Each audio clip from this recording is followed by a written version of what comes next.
Hello friends, welcome to defence matrix. तो आज के कुछ इंपॉर्टेंट अपडेट्स हैं जिनको हम डिस्कस कर लेते हैं। पहला तो ये है कि कोचिन शिपयार्ड यानी कि CSL ने IAC-1 की जो सिस्टर शिप है उसको बनाने की बात कही है कि वो इंडिया को ऑफर कर सकते हैं, जिसमें 76% इंडिजिनस कंटेंट होंगे और ये करीबन 7 साल के पीरियड में वो इंडियन नेवी को डिलीवर कर सकते हैं। तो बात IAC-2 की चल रही थी, पर ये IAC-2 से थोड़ा डिफरेंट होगा। ये 65,000 टन क्लास कैटेगरी का नहीं होगा, ये IAC-1 की तरह 45,000 टन क्लास कैटेगरी का होगा और काफ़ी सिमिलरिटी को शेयर करेगा। इसलिए यहाँ पर टाइम पीरियड को कम बताया गया है और ये सबसे लॉजिकल चीज़ भी है, क्योंकि आपके पास जो इंफ्रास्ट्रक्चर है वो पहले से है, स्किल आपने डेवलप कर रखी है। तो ये चीज़ सबसे ज़्यादा सेंस बनाती है कि अपने रिसोर्सेज को बर्बाद किए बिना एक और एयरक्राफ्ट कैरियर का निर्माण हो और आगे चलकर अगर फंडिंग प्रॉपर हो तो 65,000 टन क्लास का जो IAC-2 है उसको भी बनाया जाए, क्योंकि जब तक आपका IAC-1 क्लास का ये जो दूसरा एयरक्राफ्ट कैरियर बनाने की बात चल रही है ये सर्विस में आएगा, तब आपके पास 3 ऑपरेशनल एयरक्राफ्ट कैरियर होंगे और जब तक IAC-2 बनकर आएगा तब तक INS विक्रमादित्य के रिटायर होने का समय आ जाएगा। तो एक टाइम पे आपके पास करीबन 3 एयरक्राफ्ट कैरियर मौजूद होंगे।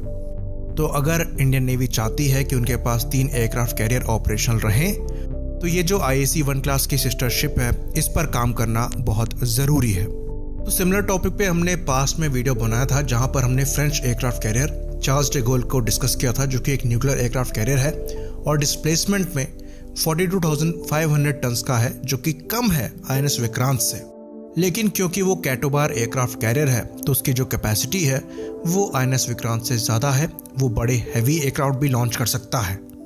तो ये चीज़ हम अभी भी कहेंगे कि अगर IAC-1 क्लास के एक और कैरियर को बनाया जाता है तो ये चीज़ इंश्योर करना बहुत ज़रूरी है कि वो कैटोबार हो, और यहाँ तक कि हम ये भी कहेंगे कि वो न्यूक्लियर पावर्ड हो, भले ही उसमें 10 से 12 साल का समय लग जाए, क्योंकि यहाँ पर जो इम्पोर्टेंट चीज़ है वो टेक्नोलॉजी को डेवलप करना है, ताकि अगर आप 65,000 टन क्लास के एयरक्राफ्ट कैरियर को फ्यूचर में बनाएं यानी कि IAC-2 को बनाएं तो आपके पास बेस टेक्नोलॉजी अवेलेबल हो। बाकी एक और आर्ग्यूमेंट आता है कि अगर आप 45,000 टन क्लास के एक कैरियर को बनाते हो जो कि कैटोबार है और न्यूक्लियर पावर्ड है, उसका कॉस्ट 65,000 टन क्लास के न्यूक्लियर पावर कैरियर से बहुत कम नहीं होगा। ये बात बिल्कुल ठीक है, बहुत ज़्यादा अंतर दोनों के प्राइस में नहीं आएगा, पर फ़र्क कहाँ पड़ेगा कि अगर आपके पास 65,000 टन क्लास का एयरक्राफ्ट कैरियर है तो उसमें कम से कम आप 60+ एयरक्राफ्ट रखेंगे, वहीं पर जो आपका 45,000 टन क्लास का एयरक्राफ्ट कैरियर होगा उसमें आपके करीबन 30 to 40 बहुत रेयर केसेस में 30 के ही अराउंड एयरक्राफ्ट आपके रहेंगे, तो करीबन आधे एयरक्राफ्ट का अंतर होगा।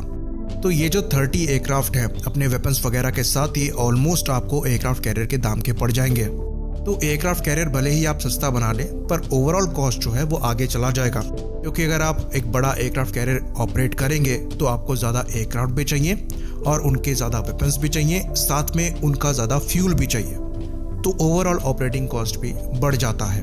तो इसीलिए अगर आपका जो एयरक्राफ्ट कैरियर है वो थोड़ा बड़ा है, भले ही उसके बेस प्राइस में बहुत ज़्यादा अंतर ना हो, पर ओवरऑल जो ऑपरेटिंग कॉस्ट है वो कंपेरेटिवली काफ़ी ज़्यादा होता है। बात करें दूसरी इंपॉर्टेंट रिपोर्ट की, तो जो न्यूज़ आ रही है वो ये आ रही है कि निर्भय मिसाइल का सफल परीक्षण किया गया है स्वदेशी मानिक इंजन को यूज़ करते हुए। तो ये जो मानिक इंजन है इसको इंडिया में ही बनाया गया है GTRE के द्वारा।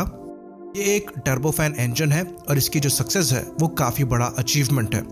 तो अभी तक कोई ऑफिशियल स्टेटमेंट नहीं आया है PIB के द्वारा, जो जनरली दिया जाता है, तो इसलिए जो मिशन था उसको लेकर जो स्पेकुलेशंस हैं वो यहाँ पर हम नहीं करना चाहते हैं।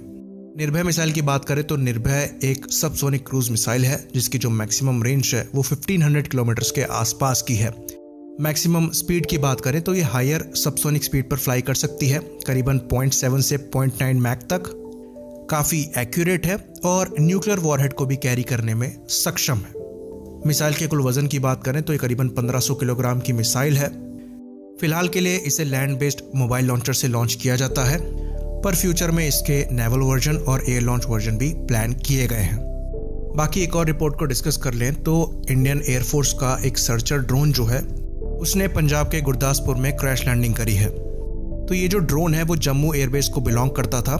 इसने अपना जो नियंत्रण है उसको खो दिया और उसके बाद इसने पंजाब के गुरदासपुर में एक खेत में क्रैश लैंडिंग करी। तो जो फोटोज़ आई हैं उनको देखकर ऐसा लगता है कि बहुत ज़्यादा नुकसान जो है वो एयरफ्रेम को नहीं आया है और कुछ रिपेयर्स के बाद ये दोबारा से ऑपरेशनल हो जाएगा। तो इसी बात पर इन अपडेट्स को ख़त्म करेंगे। लाइक करिए, सब्सक्राइब करिए। जय हिंद।